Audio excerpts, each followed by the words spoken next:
Hoje a gente tem o prazer de receber Sarinha Lopes, conhecida nas redes sociais como Mãe é Tudo Louca, mãe do Guto, da Malu, do Henrique. E ela está há 9 anos compartilhando os desafios e as alegrias da maternidade e criou uma comunidade no Instagram de mães loucas como ela. Seja bem-vinda, Sara. Obrigada.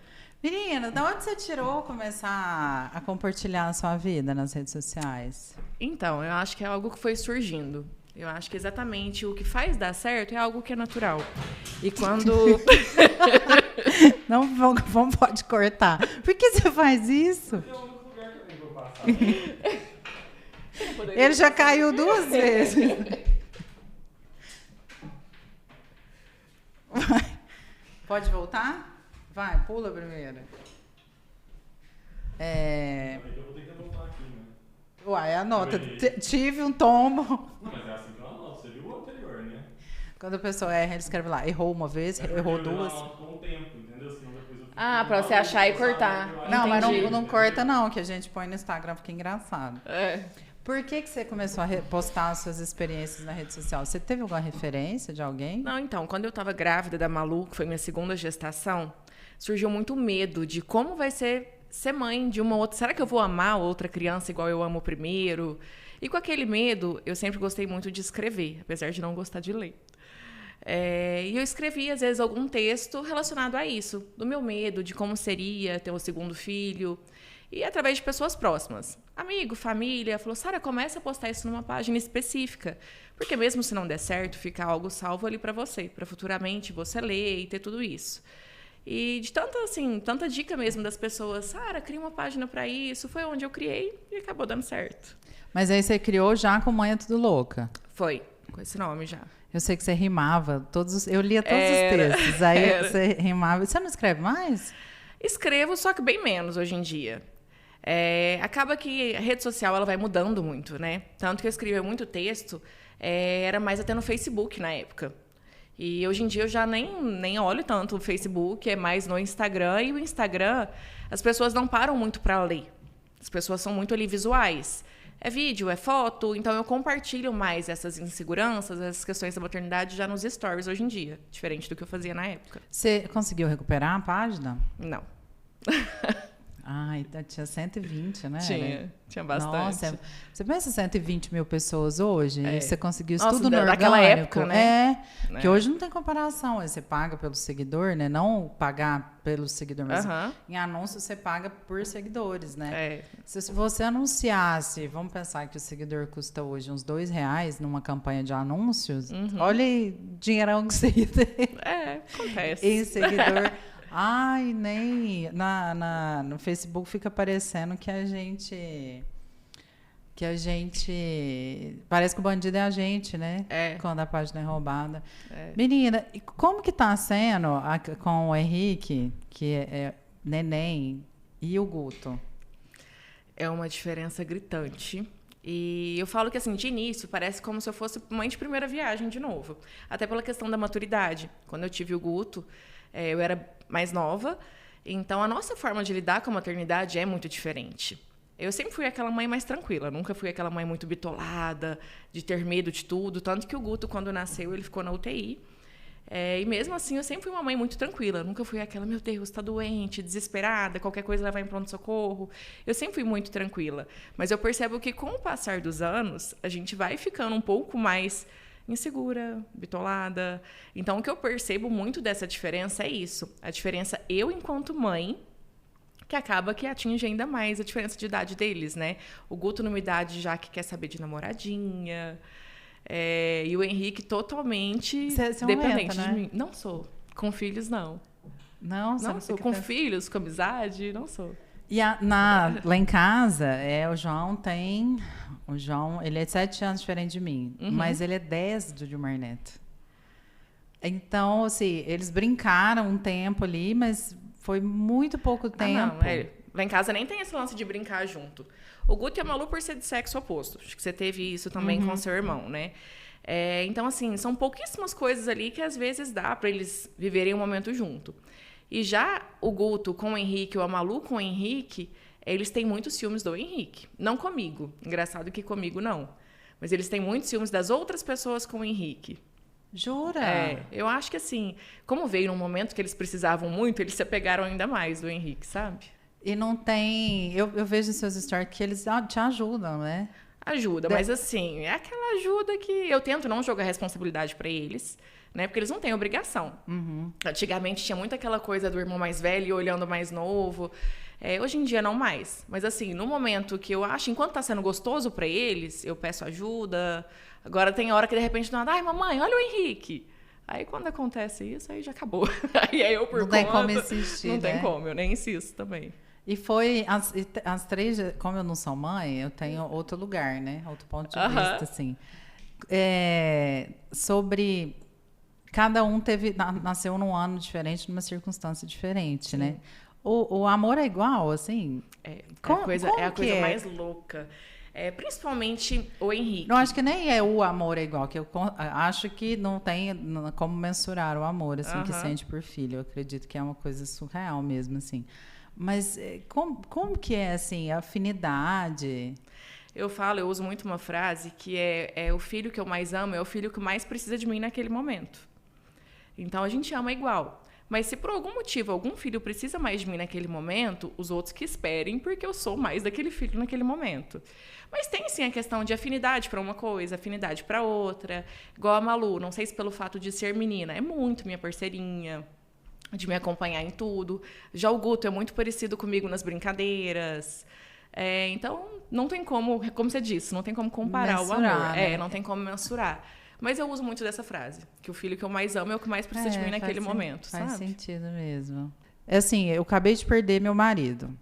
Agora eu tenho uma casa, eu tenho todas as contas, eu tenho 2 filhos e eu estou me recuperando da minha saúde. O que é de mim agora? O que sobrou? O que eu vou fazer? Eu queria saber como que foi, como que você parou. Eu tenho a impressão que você só viveu sem raciocinar, esqueceu tudo, que eu participei um pouco, então eu tenho a sensação assim que você largou tudo, depois eu vejo o que eu faço, vamos ver aqui, vamos resolver, depois eu vivo isso. Eu tenho essa impressão que você fez isso, como que foi? Foi mais ou menos isso mesmo. A partir do momento que a gente tem filhos, a gente não consegue calcular muito ali, pensar na nossa dor. Mesmo sendo um momento desse, né? Quando ele faleceu, eu pensei exatamente isso. E agora?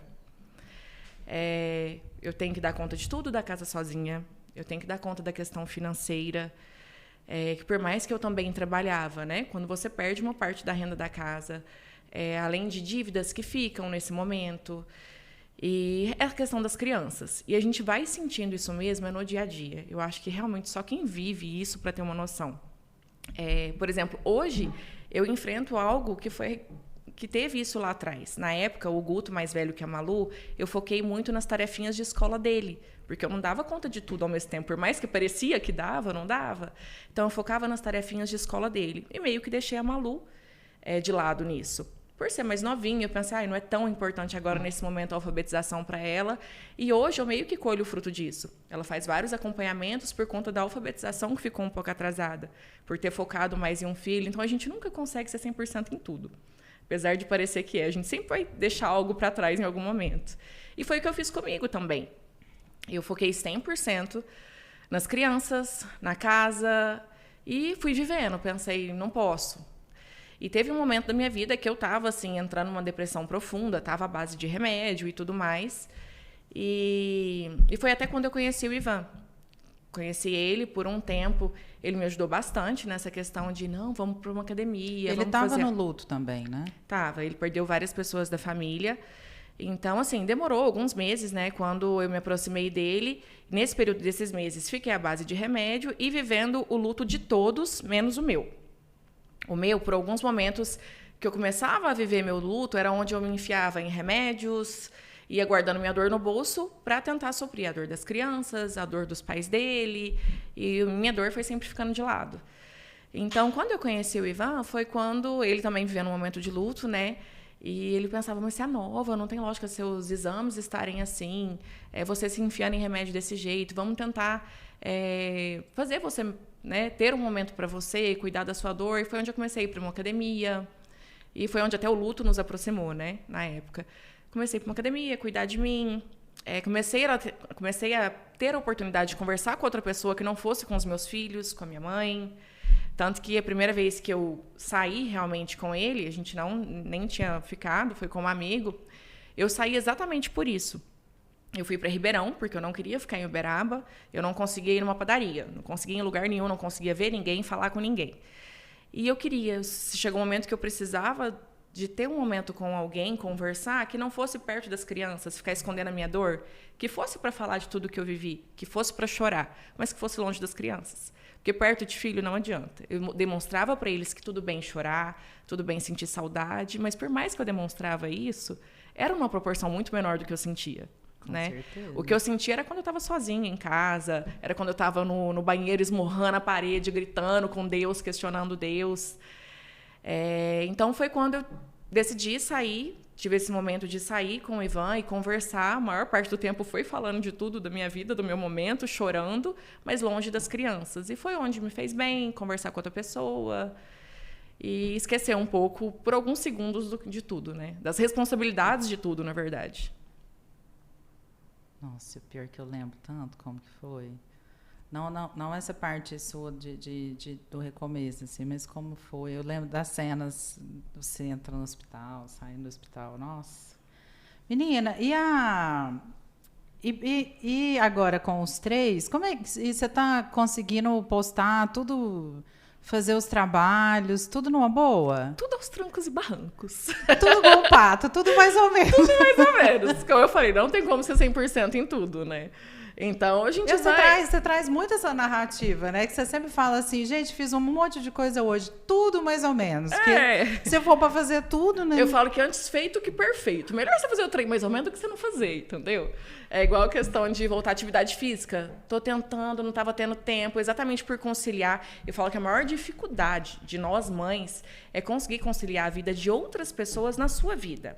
Por exemplo, você quer começar a fazer uma atividade nova. Você vai arrumar um espaço na sua agenda e vai começar uma atividade nova. Uhum. Eu tenho que ver se não choca com o horário da neuro da Malu, com o horário da aula de guitarra do Guto, com o pediatra do Henrique, com a escola deles, com algum trabalho meu, para ver se eu consigo ter um momento desse.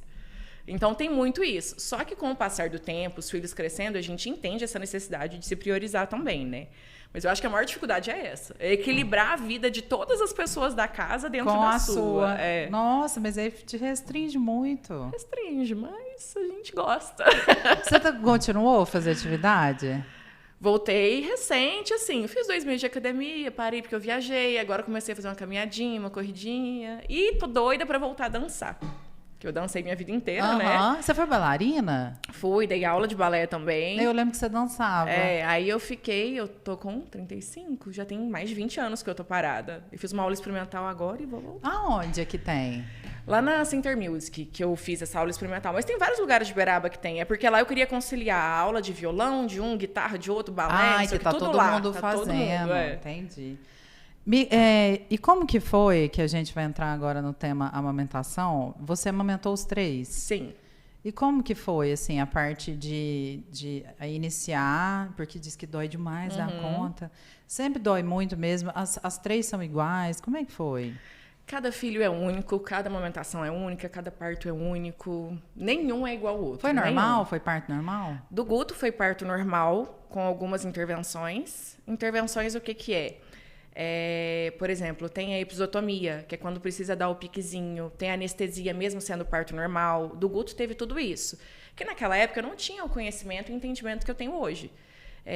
Já hoje eu vejo que isso é um caso de necessidade, não de escolha, eu quero que me dê anestesia. Não. Hoje eu tenho noção que isso pode prejudicar em algo do bebê, tem que ser algo quando precisa.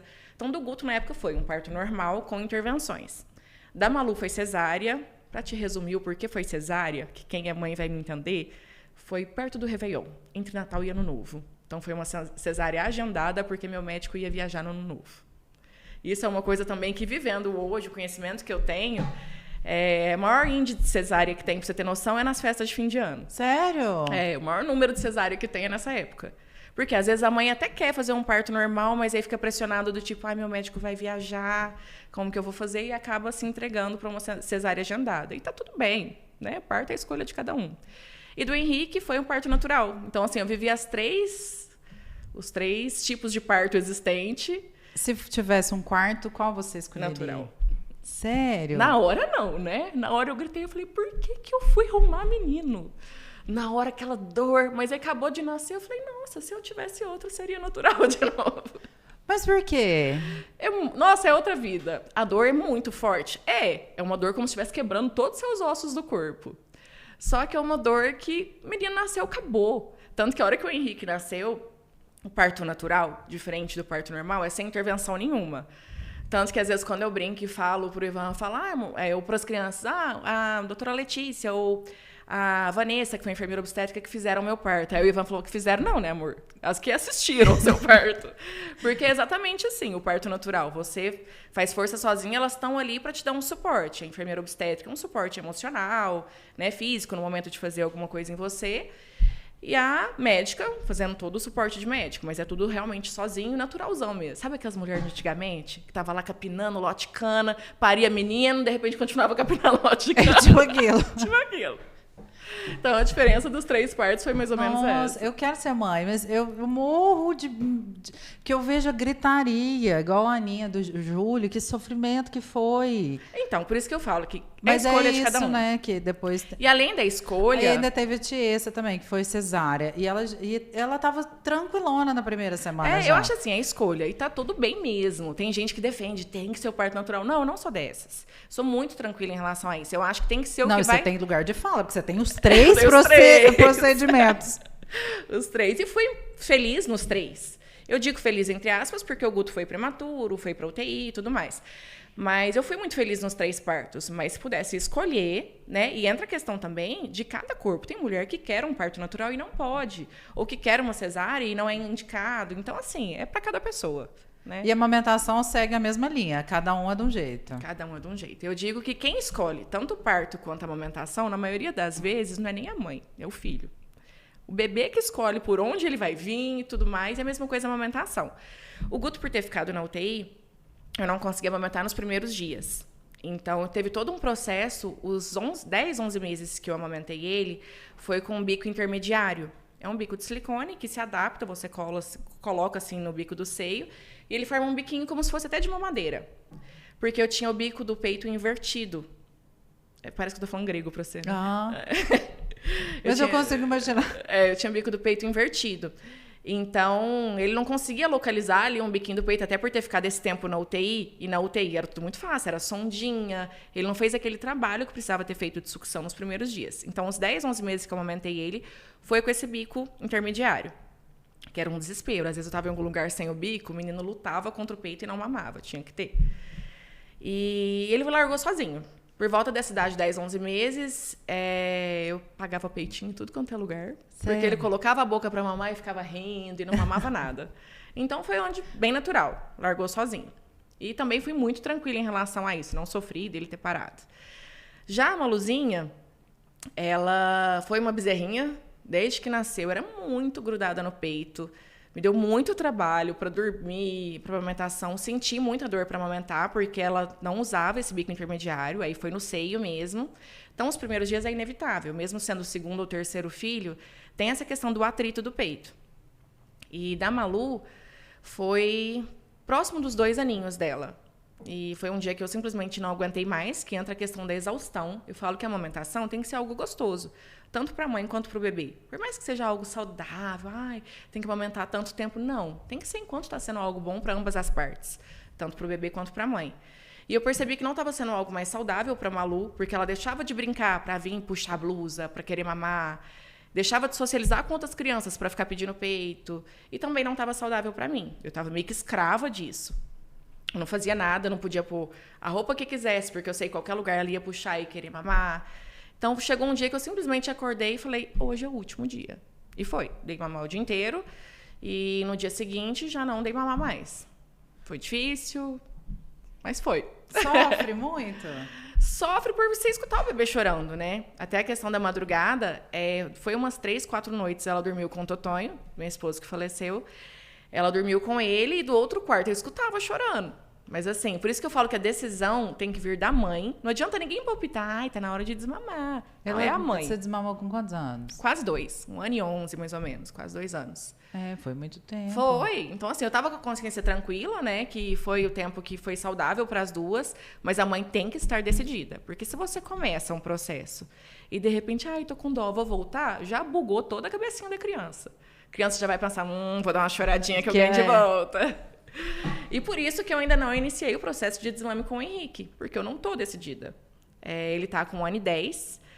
E teve essa questão do atrito também no início, os primeiros dias, por mais que foi terceiro filho, eu lembro que até que tem um vídeo na maternidade, eu mordendo assim a fralda de pano, amamentando. A amamentação, ela não tem que doer. Né? Se tiver doendo é porque tem uma pega errada, mas o início é inevitável por conta do atrito da boquinha no seio. E teve muito também isso, mas foi muito mais tranquilo. Outra coisa que me afetou bastante é que eu tenho hiperlactação, que é quando o corpo produz muito mais leite, às vezes, do que o bebê mama. Então, eu sempre fiz, às vezes, doação de leite e tudo mais. E do Henrique, eu tô com dó de desmamar. Então, enquanto eu estiver com essa dó, ele vai seguir na teta. Um peito sai quantos litros de leite por dia? Menina, você sabe que eu não tenho essa pegada noção. Girolando. Esses dias pra trás, o Ivan me perguntou quantos ml será que o Henrique mama? Porque ele tá na escolinha, eu tô tentando mandar uma madeira pra ver se vai, né? E eu fiquei na dúvida. Porque, os coleguinhas dele mamam 100 e tantos ml. Eu falei, não sei quantos ml que ele mama. Quando eu ordenhava para doar, no início é uma produção muito grande. Depois o corpo vai se ajustando para o que o bebê precisa. Então, hoje, por exemplo, meu corpo não produz tanto igual quando ele era bebezinho. Mas, sei lá, eu lembro uma vez que eu fui tirar... litro, será? Com certeza. No meu caso, que tem hiperlactação, sim. Eu não sei, normal. Isso é muito da pessoa também, né? Então, eu não sirvo muito de base para falar isso, sabe? Mas aí como é que funciona a doação? Você tira, armazena normal? Infelizmente, não. Infelizmente, isso, pelo menos eu tive grande dificuldade. Eu quis doar agora da época do Henrique e não consegui doar por conta de toda a burocracia que estava na época. Não é simplesmente você ligar no CAISM para eles irem fazer um cadastro. Tem toda uma burocracia. Na época do Guto, que ele estava na UTI, eu consegui doar. Com a Malu, eu consegui. Já com o Henrique, aquela correria com 3 filhos, eu tirar um tempo para ir fazer isso, eu não consegui. Menina, agora que em algum momento você vai querer parar de amamentar, Sim. né? Mas a gente estava falando sobre a cama compartilhada. Eu vejo que algumas mães fazem a cama compartilhada, tem umas que gostam, mas aí você falou assim, não é que a gente quer, acontece. E por que você acha que acontece assim? É para ter uma vida um pouco amamentar deitada e não... Como que funciona isso na prática? Assim, isso é muito de acordo realmente com a rotina, com os medos, com o tipo de dormir de cada pessoa. Eu falo que acontece porque a gente não escolhe mesmo. Eu, por exemplo, quando estava grávida, dos 3, por exemplo, 3 vezes eu errar, não é possível. Do Henrique agora, fiz o quartinho dele bonitinho. E bonitinho. Minha mãe ainda falando, Sara, pra quê? Você sabe que vai dormir com você? Eu, não, vai dormir no quarto dele. Então, a gente cria essa expectativa. Mas na hora da exaustão, do cansaço, você tem que levantar do seu quarto, acordar milhões de vezes à noite, ir no quarto da criança, dar mamar, custar pôr no berço. Quando você deitar de novo, a criança acordar de novo. Aí, quando você percebe que a criança dormindo ali perto de você, sentindo o seu cheirinho, você consegue descansar melhor, acabou. Vai até quantos anos precisar. E como que você fazia para namorar na cama compartilhada? Que você usou um tempo, né? Sim, eu uso até hoje. O Henrique dorme no meu quarto. E dormi muitos anos com o Guto e com a Malu. Foi só quando eu fiquei grávida do Henrique que eles saíram da minha cama. Acho que o Totó dormia no chão, não era? Era. Dormia no chão. Quando eu conheci o Ivan também, ele ficou muito tempo dormindo no chão e o Guto e a Malu comigo. Nossa, tanto que dormir pra mim, quando eu tiver filho, vai ser uma problemática. Vai. Porque, nossa, como eu tenho alegria de dormir, assim. Vai. Taurina, né? Tauriníssima. Eu tenho muito prazer em dormir. Eu espero o dia inteiro e eu fico feliz que eu olho a minha cama assim, já eu tô aí. Nossa. Aí, você não tem problema nenhum pra dormir? Tenho muito, mas eu tenho a mente inquieta, mas nossa, eu acho que uma criança me acordando 4 vezes por dia, por noite. A exaustão, por mais, vamos supor, eu sempre quis ser mãe, eu amo ser mãe, mas a exaustão, a privação de sono é a maior dificuldade. Eu acho que eu vou querer também. Não, fica aqui, pelo amor de Deus. Só pra então, é por isso. Quando a criança tá tá ali dormindo com você, só que por que eu falo que é de cada pessoa? Tem gente que não consegue. Tem gente que fica com tanto medo de correr risco de deitar em cima da criança e tudo mais, que dorme pior com o bebê ali. E tem mães que são muito abençoadas que dizem que o bebê não acorda. Não conheço essa lenda, entendeu? Não vivi ela, não vivi. Mas tem muita mãe que diz, nossa, meu bebê dorme tal hora, acorda tal hora. Nenhum dos 3 meu foi assim. Você não tem exemplares desse em casa? Não tenho. Mas tem mãe que prefere realmente que a criança dormir no outro quarto porque tem medo de dormir junto, né? E a questão de namorar, existem outros cômodos da casa, né? Aí você vai dar uma... criança deu cochiladinha, tchau, tchau. A gente estava falando sobre a nossa geração que a gente não conhecia, eu acho que nossos pais também não conheciam, que é a educação respeitosa. Sim. O que é na prática? O que é? É o oposto da Havaiana de Paula. Não é? Eu imaginei. Que era o diálogo, que a gente não tinha muito, né? Mas pra você ter noção, o tanto que isso vai muito de geração e da maturidade, que até no início, quando eu falei da diferença da Sara, que foi mãe do Guto, há 11 anos atrás, e da Sara, mãe hoje. Porque a gente vai mudando a nossa forma de pensar. E eu creio que isso muito exatamente por rede social, por informação. A gente começa a ter acesso a informações, a estudos que não tinha antes. Então, quando lá atrás as mães gritavam, menina, larga de ser burra, na hora de fazer tarefa. Larga de ser burra, você não entendeu, não sei o quê. A mãe não tinha noção o quanto, quando a criança fosse adulta, aquilo podia afetar. Eu digo até da estima mesmo, da autoestima da criança, sabe? Hoje a gente tem muitos adultos frustrados, com autoestima baixa, exatamente por conta disso lá atrás. Não me recordo de ter vivido isso com a minha mãe, mas assim, eu vejo muitas coisas que as pessoas comentam que eu penso, lá atrás teve não sei o quê. Não sou psicóloga, não sou da área, mas são coisas perceptíveis. Então, eu tenho muito isso comigo. Eu penso que amor nunca é demais. Nunca. E vai falar que quando a mãe grita alguma coisa com a criança está se sentindo amada. Não tá. Né? Só que existe aí uma linha muito fina entre esse limite da educação respeitosa para, às vezes, ali perder o respeito mesmo da criança com a mãe. Né? Porque eu não posso ser o tempo todo a criança fazer algo errado. Meu amorzinho, não é assim que se faz. Não dá. E eu lembro até quando eu conheci o Ivan, porque o Ivan conheceu o Guto e a Malu já maiorzinhos. Né? Então, ele não viveu uma maternidade, uma paternidade desde o início com eles. Então, eu lembro quando eu conheci ele, a primeira vez que eu perdi a paciência com as crianças, que acontece, óbvio, né? Que eu lembro que eu falei um pouco mais firme com eles. Lembrei, foi uma questão do banho. Eu não lembro se foi a Malu, se foi o Guto. Não vou tomar banho, eu não quero tomar banho. Eu falei, você vai. De novo, é a segunda vez que eu estou falando, você vai. Na terceira vez, quis falar um pouquinho mais alto comigo, eu falei, você quer tomar banho chorando, à força, ou você quer tomar banho numa boa? Tá bom, eu vou. Aí debaixo do chuveiro, eu não quero tomar banho. Aí o Ivan me olhou, ele... Cara, eu nunca imaginei que isso funcionava.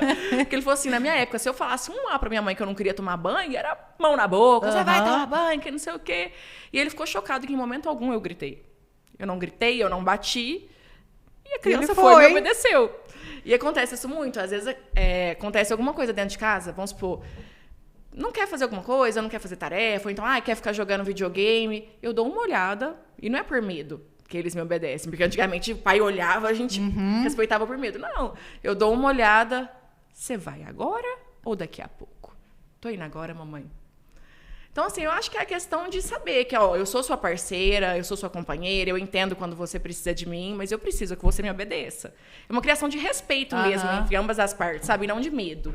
Eu acho que antigamente a gente fazia muita coisa por medo. Não, eu lembro quando eu era pequena, que meu pai, que tinha hora de tomar banho, né? E tinha que tomar banho e escovar os dentes. Eu lembro eu fazendo isso pequenininha. Aí meu pai cheirava este braço aqui. Aí eu ficava tempo suficiente dentro do banheiro para ele achar que eu tomei banho. Eu fiz isso demais. E eu lavava só esse braço. E ele não cheirava o restante do corpo, ele cheirava só o braço. Aí, menina, eu devo ter feito isso uma semana. Eu, criança, sei lá, 6 anos de idade, porque a gente vai lembrar das coisas com 5, Você ficou uma semana sem tomar banho? Eu acho que eu fiquei uma semana sem tomar banho.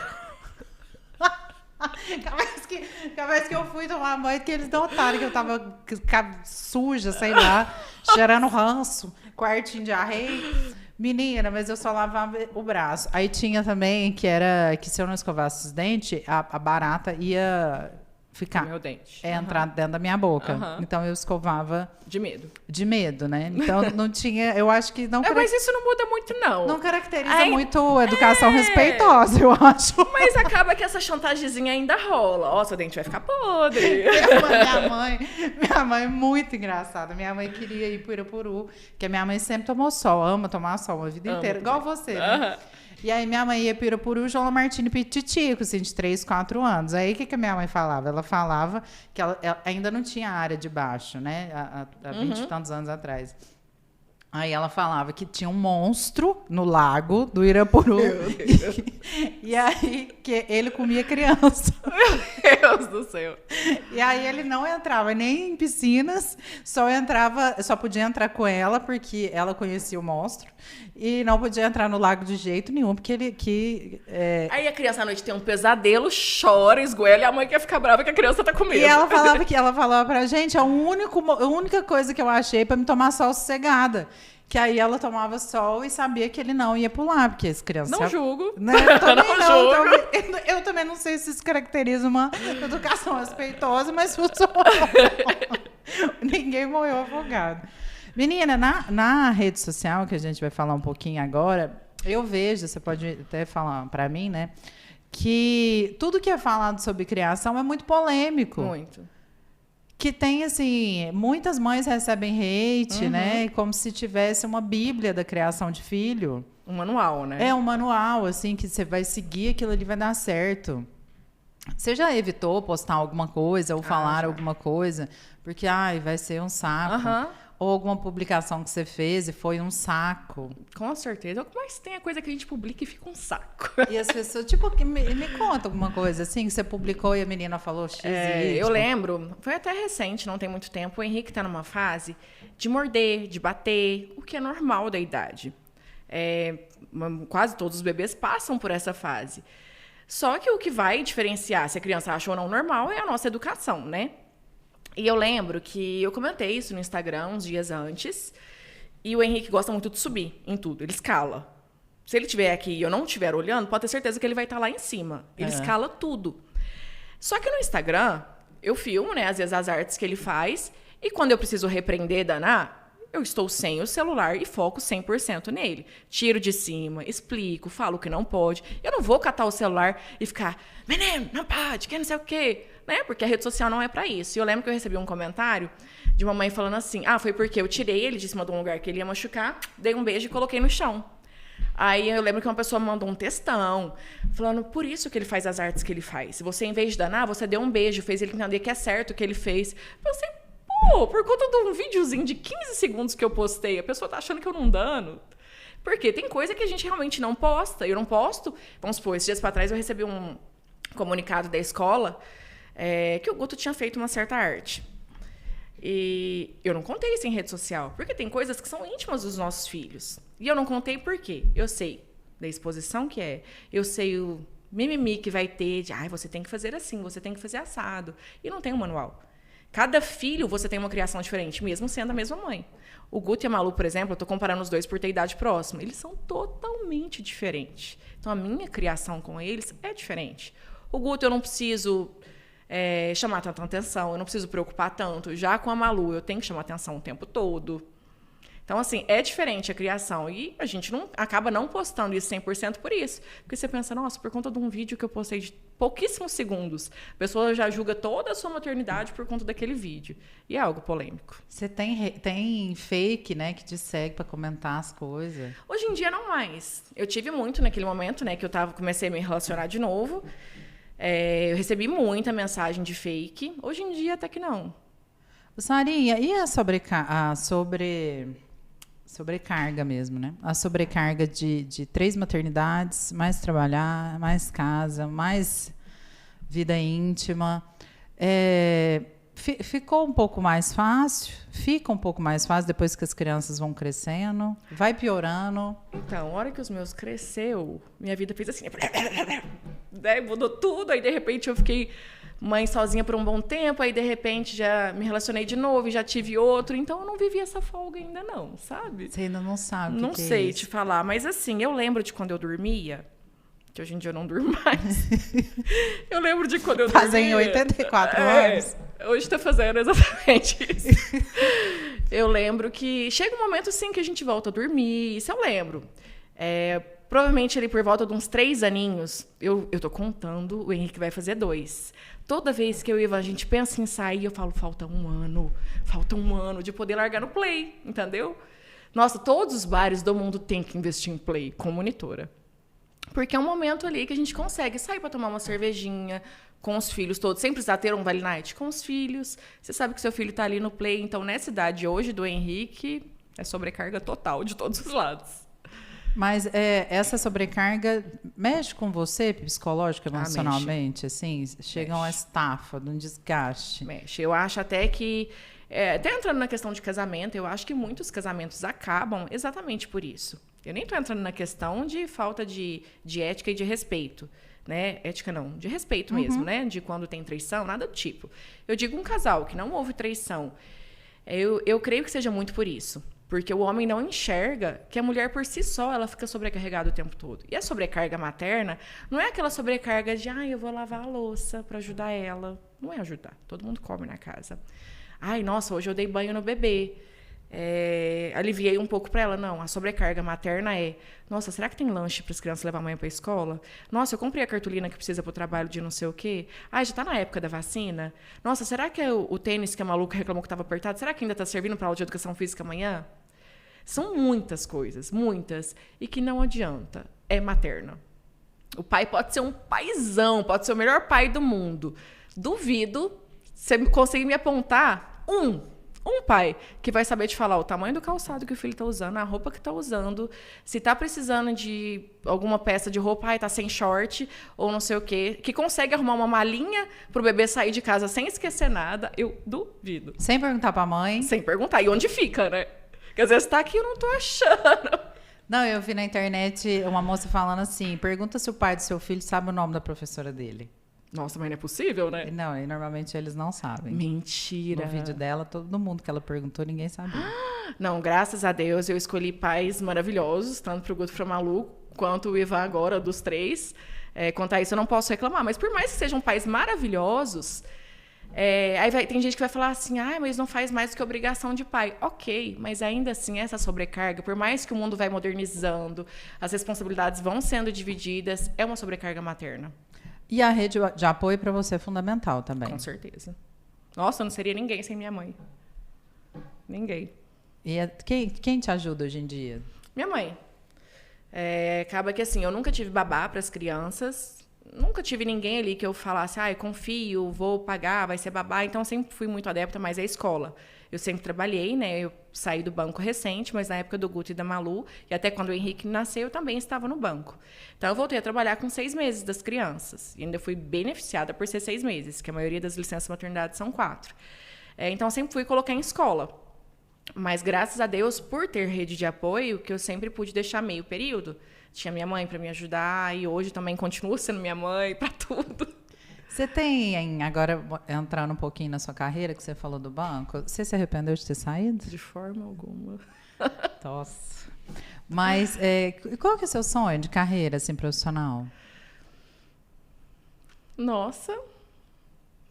Eu lembro que você já falou para mim, se tiver algum problema que as pessoas não fazem, você põe um pi, que você tinha o sonho de ter a sua marca. Sim. Marca de roupa. Ainda é um sonho que ainda é latente? Então, talvez não tão forte quanto naquela época, porque eu digo que eu estou vivendo um momento. Até quando as pessoas me perguntam, nossa, mas você não foi em tal lugar, tal. Eu não estou no meu momento.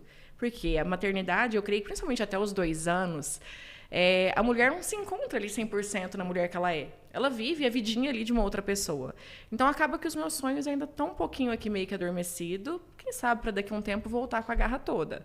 Então, tenho sim essa vontade ainda, mas não sei, eu acho que principalmente depois que eu saí do banco, de ver o leque que se abre no Instagram, a gente tem tanta vontade de tanta coisa, né? E eu lembro até que você já me falou isso muitas vezes. Sara, vai ser tranquilo você sair do banco, porque eu ficava presa pela estabilidade. E hoje eu vejo que, na verdade, uma estabilidade maior é ter o meu horário, ter meu tempo para as crianças, fazer a minha agenda. O ideal seria, como você trabalha no Instagram ativamente, assim, você produz todos os dias, é você inserir... Era o que eu faria, né? Para não sair da sua... Não temos planos agora. Então, o que a gente pode fazer sem planos nenhum?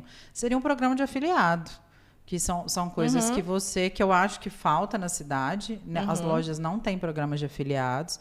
Por exemplo, olha, eu vou lá vestir 5 roupas, mas essas 5 roupas eu quero 15% em cima da venda dela. 10%, 15% é muito, mas é de 3% até 10% você consegue de comissionar.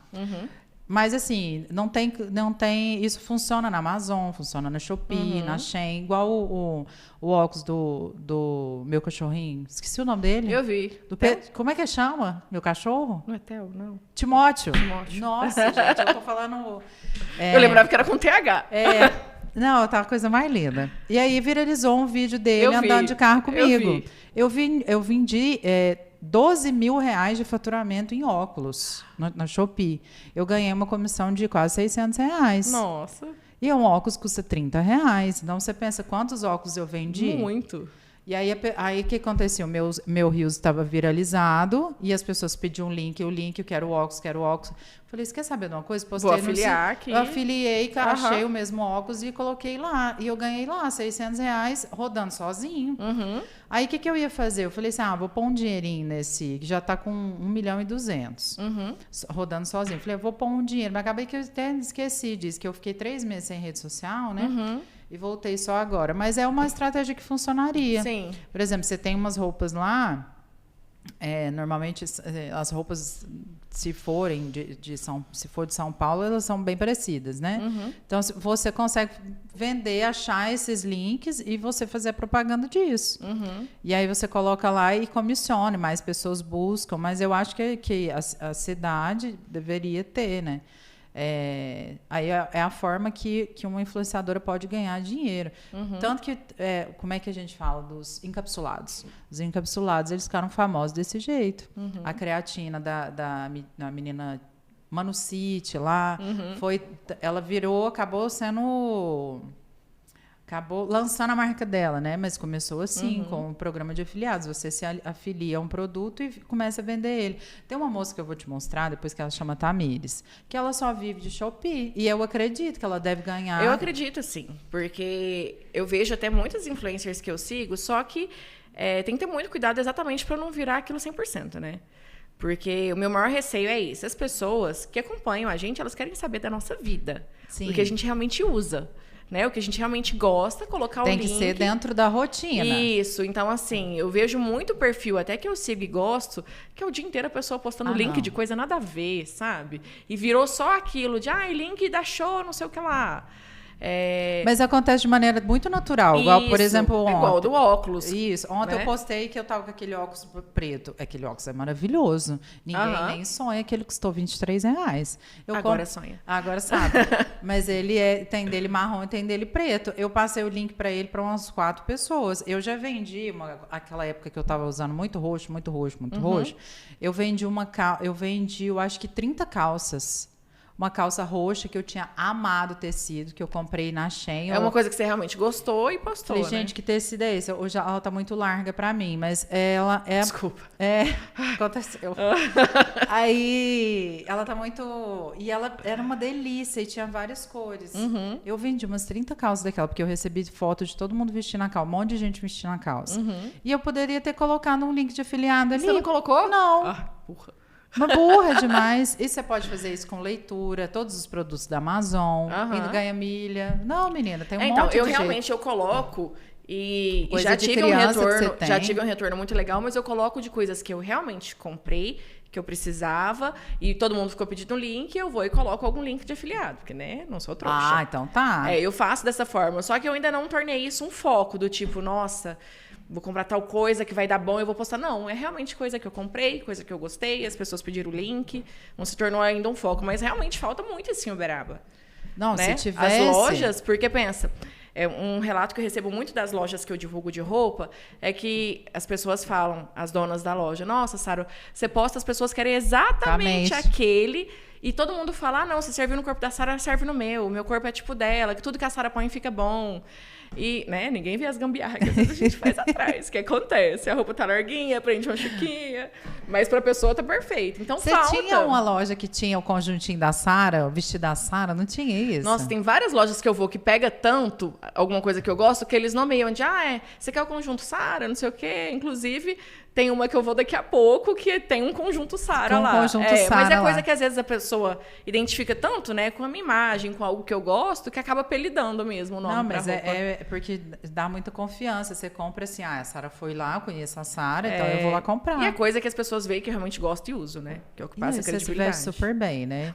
Eu comprei, inspirada em você, uma que você tem muito short saia, né? Adoro. Eu comprei 2. Eu tenho um estilo meio piriguete, né? Tem um pouco. Uma mãe pouco. piriguete, eu adoro. Uma mãe moderna. Bem moderna.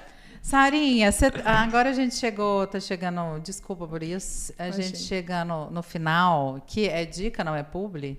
O que você trouxe de dica para nós? Pode ser 2? Pode. Pode.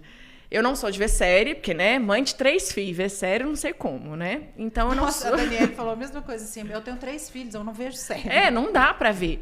Só que até eu vi a neuropsicopedagoga da Malu postou que a filha dela indicou uma série que tem alta no Netflix, que é Adolescência, tá no top 1.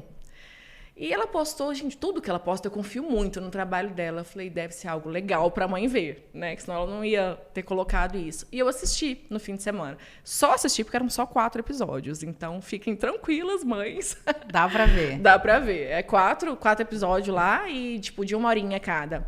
Chama Adolescência. Então, o próprio nome já diz. Até quando eu comentei com o Ivan, falei, eu quero ver essa série. Ele, é adolescência. Ele achou que era essas coisas bem adolescentezinho. E ele pirou na série.